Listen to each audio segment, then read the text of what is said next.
Hey friends, hey Synergy, Synergems. Hi everybody, welcome to our space. A little bit later than normal, but that's okay. We still show up. It's good to see you guys. Welcome to our Monday integration.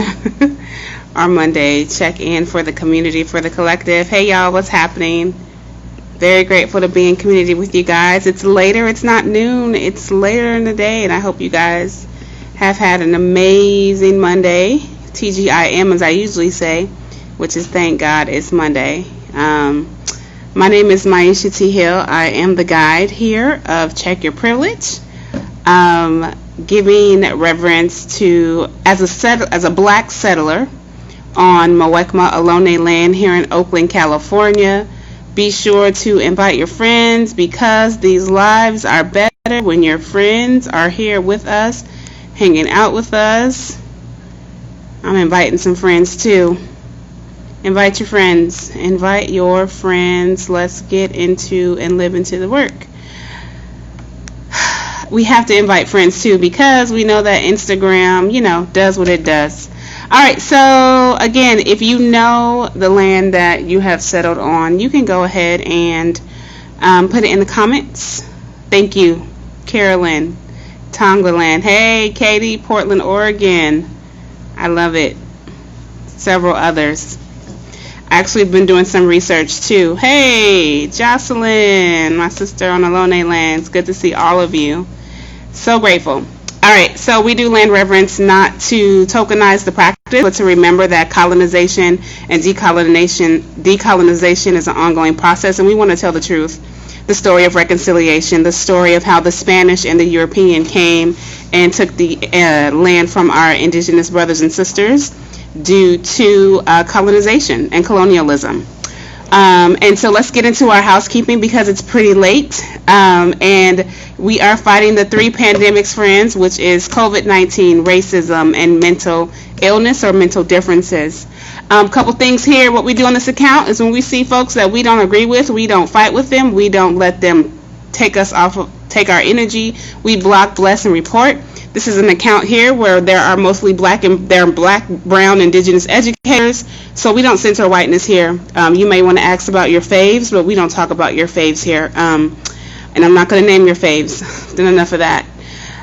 It's not our platform, so the one thing that I tell folks is to make sure that you swipe up, click the link in the bio, swipe up, and join the mailing list. We send out a weekly newsletter. It comes with action steps for you to do for the week, not daily, but we believe that you have to niche down your journey, and we believe that you have to definitely live into it, but live into it in a sustainable way.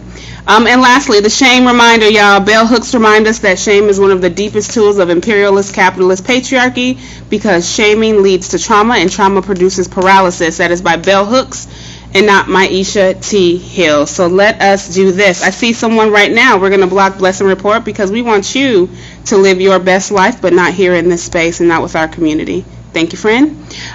So what am I going to brag about today? We always start our lives with a brag. The book, Check Your Privilege, Lean Into the Discomfort, is up for pre-order. That book is coming out next month. You've met the co-authors, not yet, but you will be meeting them. Mitzi Magdaleno, Tyler Sweet, Tina Strawn, Jen Kenny, Rebecca Ruff Anderson, Brittany Stafford, and myself. Told you guys we're doing it different. Thank you so much. We have men in this book because it's time that we opened up the conversation, right? The one thing that we don't do is we don't talk about anti-blackness in the Latin community, and I shout out to Mitzi for bringing that up. Men don't share their stories. So if we sit here and we just let women tell their stories, how can we expect men to heal their relationship and their woundedness with patriarchy? That's for another day. So I'm grateful to be here with a group of collaborators to bring you guys a new book. If you thought the first book was good, as Nicole said, this one is great. These stories are outstanding. I'm grateful to show what it's like to lean into this discomfort with my friends. These are my real friends. Like when I tell you people who like Letty and Weeze and just the collective, Tina and Mitzi, we actually have relationships across racial difference, and it's not easy, but we lean in. So that's out. Our October workshop this month is Breaking the Addiction of Privilege. We have one more in November, so get in while you can. This is a monthly series we have a weekly support group that's anonymous. We don't value people's information, but it's been a really great experience. So that link is also in the bio.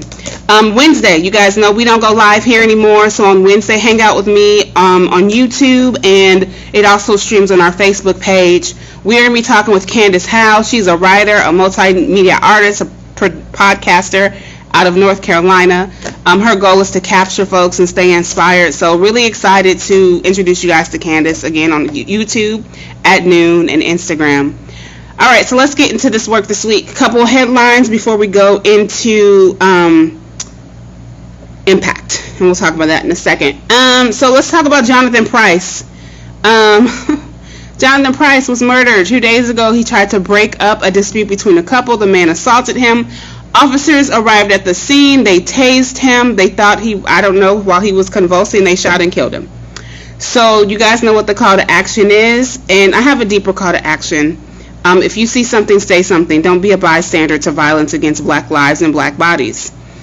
And there's something that I want you guys to Google and look up. It's called bystander effect. I want you guys to make sure that you are not, sometimes you hear the quote, don't let life pass you by. Don't be a bystander of your life. Don't be a bystander when you see violence against black lives, because what that does is it just keeps perpetuating the supremacy. It keeps perpetuating police violence against black bodies. Do not be a bystander. If you see it in public, say something. Stop it.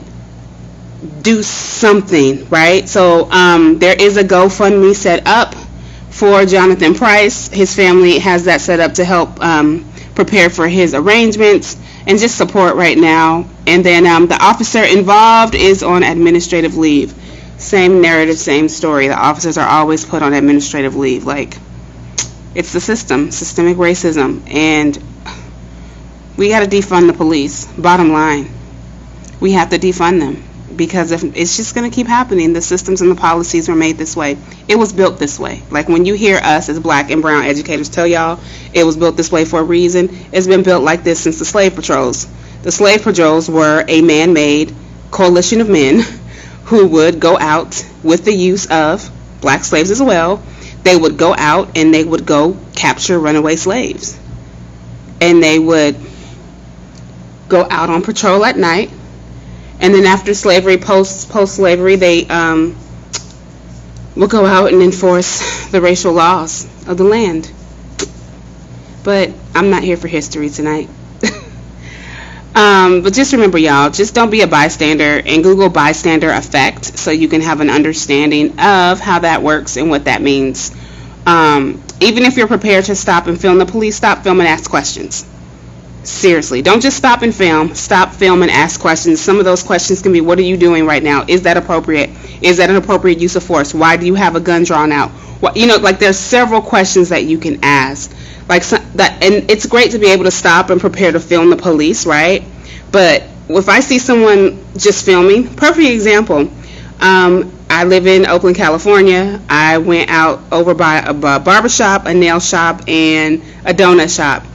A man and a woman were fighting. He pulled the woman out of the nail shop by her hair. The woman ran in the liquor store. I went in the liquor. Everyone had their cell phones out, and they were just capturing everything. I went in the liquor store, checked on the woman, asked her if she was okay, asked her if she needed anything. She ran out the store to try to go find the dude to yell and scream. I ran after her because I am my sister's keeper, right? I am my sister's keeper, and I'm not going to sit there and be a bystander. I'm just not going to do that. I went, pulled her back, okay, talked to her, told her to calm down, told her to take a deep breath. I had her back because that was my sister, and I didn't have to do that, but I can't be a bystander when everyone else is in this culture of, let's just make a video. How about we make a video and go say something and go do something? The problem is that we are in a world where we're so worried about, well, if I put myself on the line, if I put my body on the line, I'm going to get hurt, and that's true. It is true. But you have to, or it's going to keep happening. So you have to move past the fear of freeze. Thank you for wanting to post the videos and record videos, and always being in a space where you want to record what you're seeing. But you also have to start moving beyond a bystander, and you have to also respond. I'm blocking someone right now, guys. Sorry. You have to do something. Give me 1 second. Spam. Thank you. Blocked, blessed, and report. Thank you, Katie. I'm going to pin this comment as well. This Instagram thing I got going on, I don't know how it works. So that should be, that should be pinned. All right, so that's a little bit about that. There's another brother who was murdered by a white man. Sure, you guys have read about it. We's posted about it first. That's where I saw it. It's also on the profile if you have not seen it as well. Just always honoring our Black, Brown, Indigenous brothers and sisters who died. Joshua Pedro Vasquez was murdered by his neighbor. There was some form, it was a murder-suicide, some form of an altercation. Joshua said, Black Lives Matter. He pulled out his gun, shot him, and said, all lives matter. White supremacist, white nationalism is very real today. So if you can look up, it's on the profile, Joshua Pedro Vasquez, see how you can support his family right now, and see how we can get justice. Well, how can you get justice when it's a murder-suicide? Mental illness is very real. A lot of folks even have said that racism and white supremacist nationalism actually is like a mental illness. So just really pray for his family, and may his soul just rest well and rest in peace. It is definitely, this has been a hard season, friends. And I know if I'm feeling it, y'all are feeling it too. All right, what else do we have for our Monday integration and tune in? Couple things. It's also Mental Health Awareness Week. Really wanted to remind y'all to, you live into this work of anti-racism, of actively becoming anti-racist. You want to, Jaylen Brown? Nope, but I will find out. I will do my work, Google it, find out, and come back to it. But so thank you for letting me know. If you can DM the account so that we can have the name so we can look it up, I would appreciate it. It's Mental Health Awareness Month, so know your signs of distress. Mental Health Awareness Week. Know your signs of distress. We're coming upon the season where it's the fall equinox. It's time to fall back, right? We spring forward. Now it's time to fall back. Our bodies are getting ready to go into a season of hibernation, a season of comfort, a season of warmth, all of that. And we know that is accurate and true.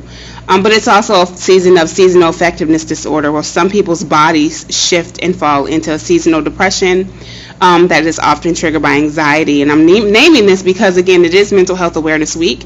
And as you are actively becoming anti-racist, living in COVID-19, and fighting for racial and social justice, I am sure your mental health is on the line. So your signs of distress, fatigue, other signs of distress, poor eating, like we're in a COVID-19, I'm probably describing like COVID-19 realities, right? Like lack of motivation, right? Lack of interest in things that used to excite you. Wanting to just stay in the bed all the time. So like this is a challenging time, and me as a mental health advocate, not a therapist, do not take this as medical advice, please, thank you. You have to think of the ways that it's COVID-19, we're fighting for racial justice, and seasonal depression is coming in, and for some people fall is hard. That falling back time is actually going to move back. It gets darker earlier. It's very hard for a lot of people. So know your signs of distress. Know your systems of support. If you don't have systems of support, if you are in the co-conspirators lounge, if you are in someone else's container, someone else's Patreon, what are the levels of support that they have for you? Know those levels of support and find them. Ask for help. As someone who's dealt with suicidal ideation, with a plan, who's tried to kill themselves, who's been hospitalized for suicide, it is super important that you have that at least one person that you can reach out to, because had I not had that one person, I might not be here today. Find your social circle of support. Okay, so know your signs of distress, write them down. Know your social circle of support if you won't have one. If you are in the lounge, which we're moving to a new space, there will be a group just for mental health. Third thing is protect your energy. Y'all, we are dealing with what one of the supporters called is the October surprise. Have y'all Googled that yet? I think we shared that on the account this week. Yes, keep putting the things. Develop a crisis plan. Identify self-soothing techniques. Absolutely, keep putting them in the chat. Because I just don't, tired, y'all. The October surprise. It is a political jargon, which is a news event that may outcome the influence of an upcoming election. Google October surprise. All right. So protect your energy. In October surprise, we saw it all last week. We were all just emotionally abused during secondary abuse during the debate last week. We don't have to rediscuss what happened, okay? And then 2 days later, what happened? A crisis at the White House. Now he's released. And then this man basically just did bootstrap theory in real time. Do y'all know what bootstrap theory is? Pull yourself up by the bootstraps. Be strong. Put on a brave face. You can do it. Like, you can't spiritually bypass your experience with COVID-19. That's like what we say, those of us who've had mental illness. I can't pray my depression away.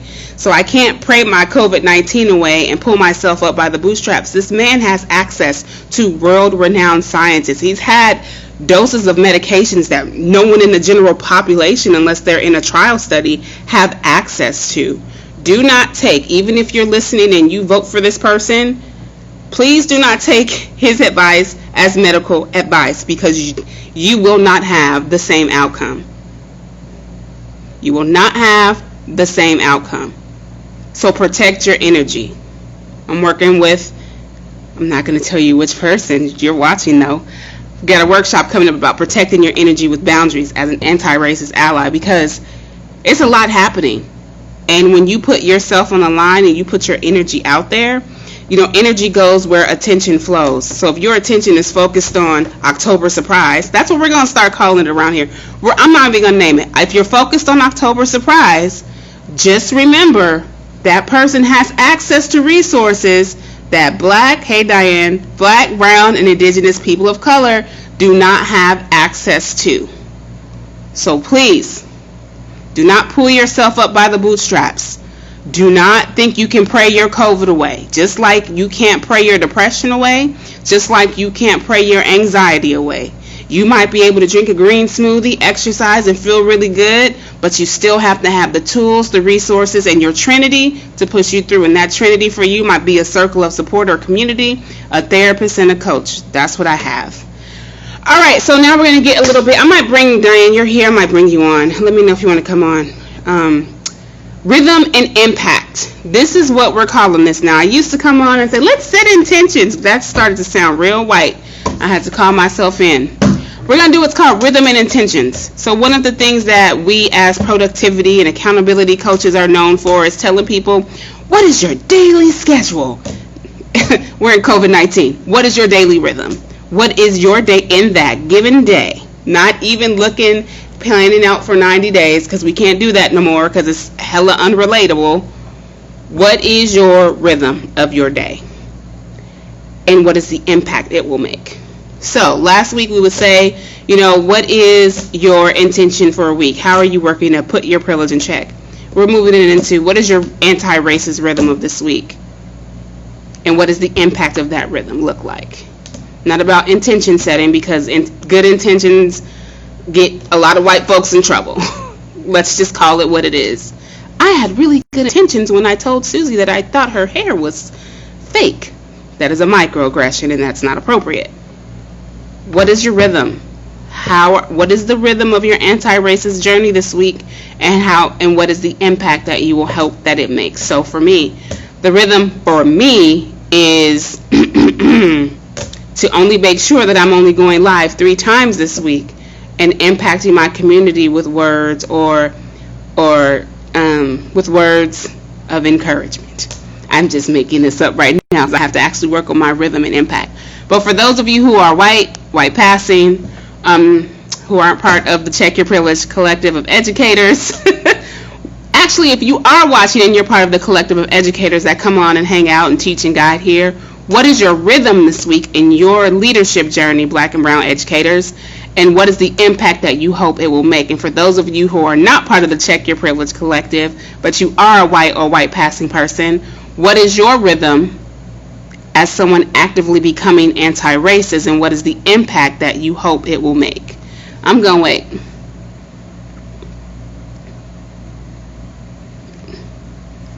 Oh, you want to come on? All right, I'm bring you on.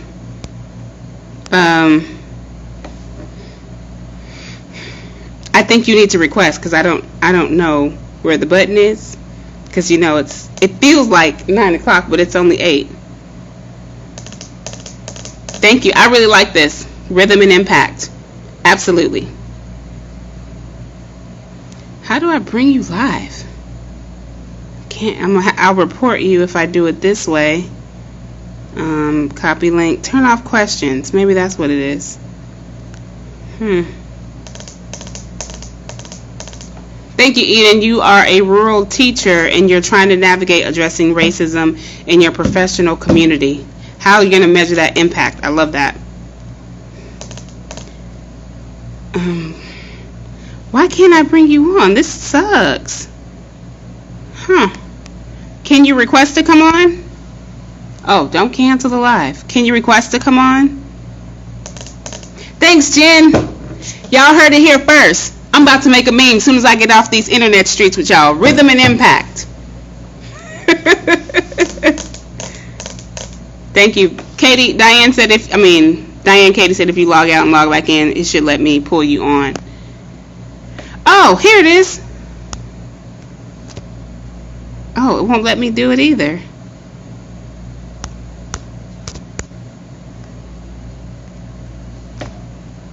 No, I don't want to hide this. I want you to come on. All right, go back out and come in and see if it lets me do it.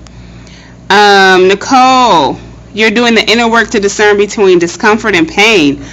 Ooh, and you're looking to have a better impact on setting boundaries. Yes, my rhythm is speaking truth to white people who are still not addressing these issues. The impact I want to have is speaking in a way that makes them listen and think. No clue. I know it's...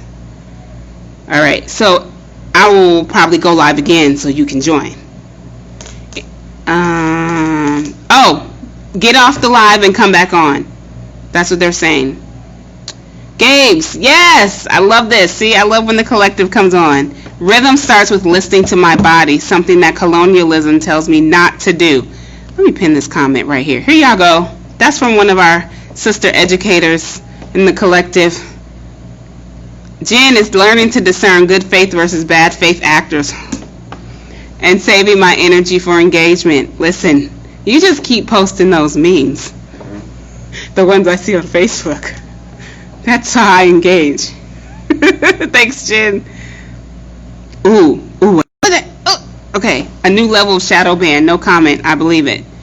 See. Let's see. Anyone else? Yeah, Jen, that's like a new level. I'm learning to discern good faith versus bad faith actors. You should just join the unchurched movement. It's so life-giving. It's like best things in sliced bread. Just kidding. Not really. All right, I'm trying to see if I can. It's not letting me invite people to go live with me. I think I am at a new level. I think I've hit level 15 on the Instagram shadow band effect. I can't invite people to go live. I couldn't find my live streaming features last week. You guys are seeing this in real time. I'm really trying to... Oh, you are in church. I knew that answer. I just wanted to see if you knew that I forgot. Okay, you gotta... Oh, that's why you can't go live. Okay. You can buy some time. You can buy your way in this live, girl, for the low price of 99 cents. I'm just kidding, y'all. I'm getting sleepy. My rhythm is a little angry. I'm so upset with the last 2 murders and the 45 crap. My posts and shares have foul language. Yet, get it out. I don't care if it has foul language. Let it out. Which I only do when I'm mad. I think people will take notice. Just being honest. Yeah, you have to let that out of your system, or it stays in your body and it stays in your nervous system. And you end up holding it in until it gets to a point where you just lash out on anybody and everybody. And it could be somebody who's a co-conspirator in action with you. So yes, be you all the time. The agenda is real. They want you to monetize but won't support you. You know what? We already know how this works. Capitalism 101. Man. All right, you guys. Well, okay, I'm going to read a couple more comments, and then I'm going to log out, and then I'm going to make sure that I put in the chat this notion of rhythm and impact. And, of course, tomorrow morning, you might see a meme that says rhythm and impact. Or maybe Jen Kinney will get off here, make one, and tag me. Not trying to put any labor on you. I'm a college student working on building relationships and going to events, book clubs, and doing the work, making sure my family doesn't fall under such racist circumstances, but saving the energy. I'm active in some private mental health groups on Facebook, and this week I'm going to refocus on interacting with posts by BIPOC that are getting a lot less attention. I'm glad you named that. I'm in school right now, and I actually had to call that out, how the black folks are not seen in some of these social groups and not supported in some of the social groups. So I'm glad you're doing that. Thank you. Oh no, your anxiety, you need an outlet. The memes. You're the meme queen. I love y'all, all 40 of us. Yeah, I'm still on this account and I'm gonna log out. We'll do straight no chaser. Okay, thank y'all for buying badges. Memes makes for the reason. That's a .com. mmr.com. Memes for the resistance. All right, so I'm going to get off here. Thank you guys for tuning in. It's been great. I love seeing all my allies. I love seeing the collective here. Gabes was here. Shout out to Gabes. Diane was here. Shout out to Diane. Jen Kinney was here. Shout out to Reverend Jen. We met on these Instagram streets like a year ago. And now look at us. I think it's been longer than a year. It's been like 2 years, right? But thank y'all for being here, being in community. Love you guys. And thanks for doing the Monday Tune In / Rhythm and Impact update of the week. I'll see y'all Wednesday on YouTube. And I'm about to do straight no chaser with a bottle of water. Sorry, I have no wine, Diane. Love y'all. Peace. Now I have to figure out where the end button is.